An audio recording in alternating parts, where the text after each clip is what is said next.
I learned a few very important lessons. Namely, what the hell am I waiting for? I save everything for a special occasion. Go travel the world more. Run the extra mile on a gorgeous day. Buy the damn guitar amp. Do all the things. Every day. Every single day.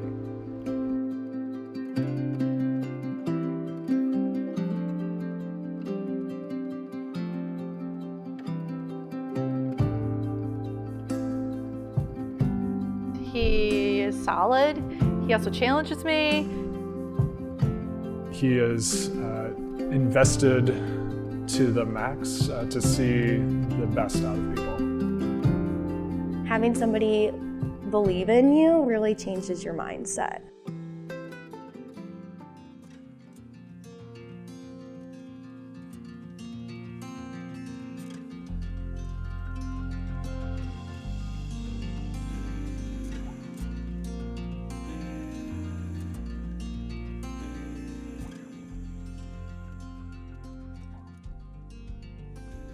When I was at University of Wisconsin-Madison and doing clinical trials with cancer survivors and cancer patients, I can't tell you how many times we've had patients from this area, from Galena, from Dubuque, from Scales Mound, this tri-state area.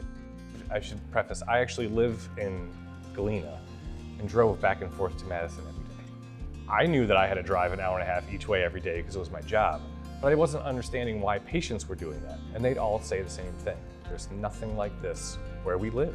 I thought, why? And I thought it was so unfair that just because you lived in Dubuque, Iowa, that you didn't have access to this care.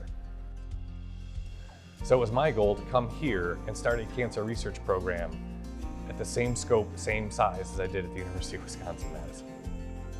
He made it happen, and I watched him write the grants. I've watched him not get grants, and I've watched him make all these professional connections, like globally. Like he'll be like, hey, I got a call with Australia tonight. So you're putting the kid to bed. And I'll be like, okay, no problem.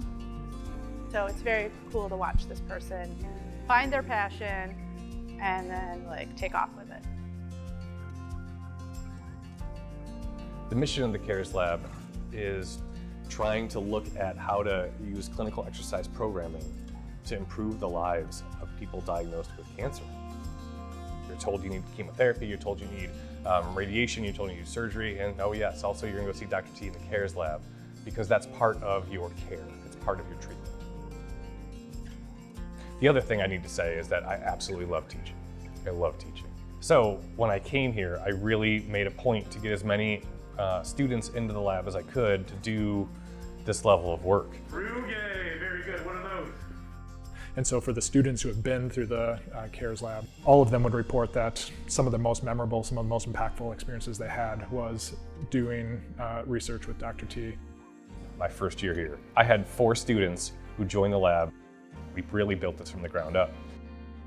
Being a part of the CARES Lab kind of brought like a small family on campus. I did not plan for it to be this big family, but it did, almost immediately.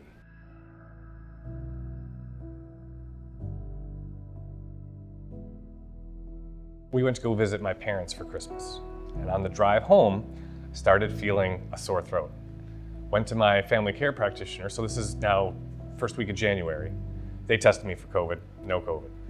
But about once every couple weeks, I kept saying like, it's still weird to me that these things have never gone down. And with all of my experience in cancer research, I just kept telling my wife, like, something about that doesn't look right. I had a few patients my age that were coming in with metastatic disease, and that just shook me. I couldn't believe that. And so after like the 7th or 8th patient who came in around my age, who had had cancer, had spread to, I said, you know, I think I'm just gonna go get this checked out. So it was like a box to check. Like he was just doing it to almost like reassure himself.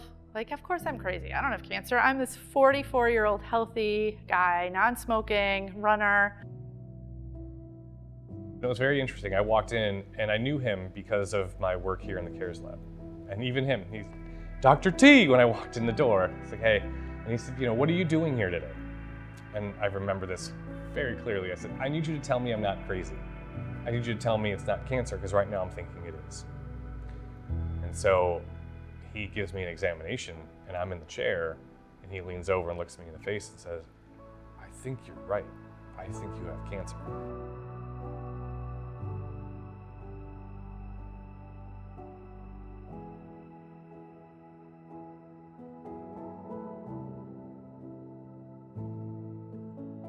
It's not lost on anyone, certainly not me, that the guy who has dedicated his entire professional career to trying to help individuals who are diagnosed with cancer get better and feel better winds up with cancer.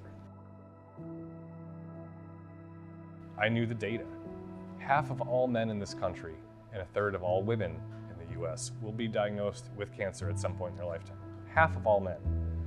So I think rather than sitting around saying, why me? Why not me? So it was a fairly aggressive treatment plan. So I had 7 weeks of radiation every day, and chemotherapy once a week during those 7 weeks. You go into like survival mode, like you don't, but you do. Like you can't think big picture. It's like one day, one moment at a time, because if you think big picture, you couldn't function. I had to shutter the CARES lab. It's devastating, right? It was tough.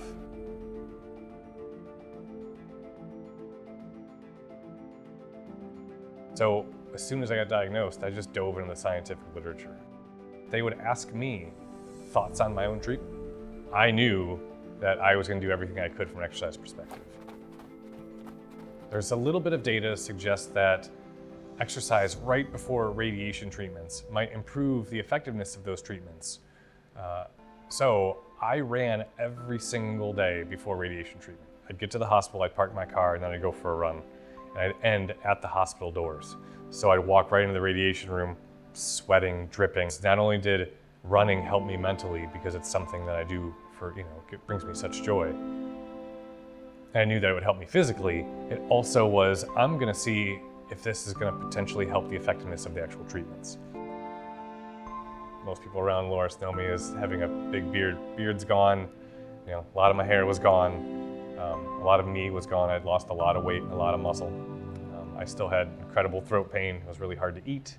Things didn't really taste right. Things still don't necessarily taste right. You start making deals in your head like, all right, I'll figure out how to deal with the throat pain. I'll figure out how to deal with the taste. I'll figure out how to deal with the dry mouth. I'll deal with all of that if we got rid of the cancer. There's a lot on this planet left to do. There was so much anxiety that week leading up to my scans. I wasn't sleeping. It's all I could think about. So we're driving up to Madison and we're listening to the radio. This Beatles song comes on, Let It Be. And there's a version of that song where George Harrison has this amazing guitar solo, and that is never the version they play on the radio. And so I looked at him, I'm like, and it annoys us, right? Because we like that part of the song. So I was like, do you want me to just change it because it's just gonna annoy us? Like, this is what I said to him, and he's like, no, it's fine, it's still a good song. I'm like, okay. And then they played the version that they never play, and it had the guitar solo, right? And so we're both like crying, but not looking at each other, but like not really crying, like just like, oh my God, heaven. And then like I knew, he knew, I knew the day was gonna be fine.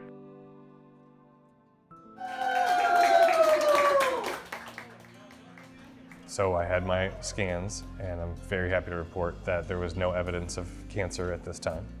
I think I exhaled for the first time in months. It was really just all of a sudden like a exhale. That was it, we exhaled. And then I got home, and then I saw my son. He looks at me and just without missing a beat, how'd it go? Went pretty well.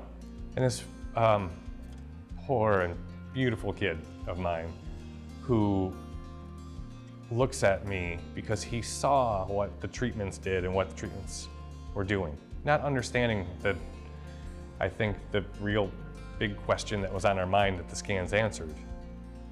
But I told him that, and I just watched him get lighter and say, so no more treatments?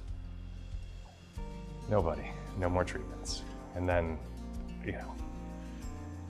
bear hugged my son in a way I don't know if I've ever had before. I came back then the next day to Loras, I went into my classroom and you could hear an absolute pin drop. It was amazing. All of these students were just, and I put my bag down and both my hands on the desk. I put my head down. I think I took a deep breath and I looked up and they're all staring at me. And of course, all I could get out was, it worked. And these beautiful people, 39, 40 people in that room went absolute bonkers, just cheering and clapping and yelling and screaming and banging on things and jumping up and down. And I could cry just thinking about it. I just wept as they did all this, as you can imagine. I was just blown away by it. I could not believe the amount of love I felt.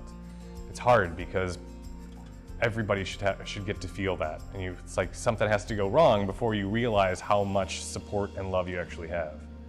And I did. I cried almost every single day for 7 weeks during that treatment. Not because I was scared, I was. And not because I missed my family, I did. And I cried for those reasons at times. But I cried because I was so overwhelmed by just how much love and support myself and my family was feeling during this time.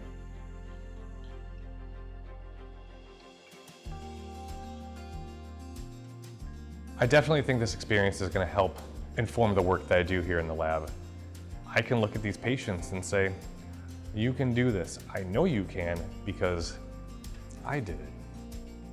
And that is a gift that I didn't know I wanted or needed.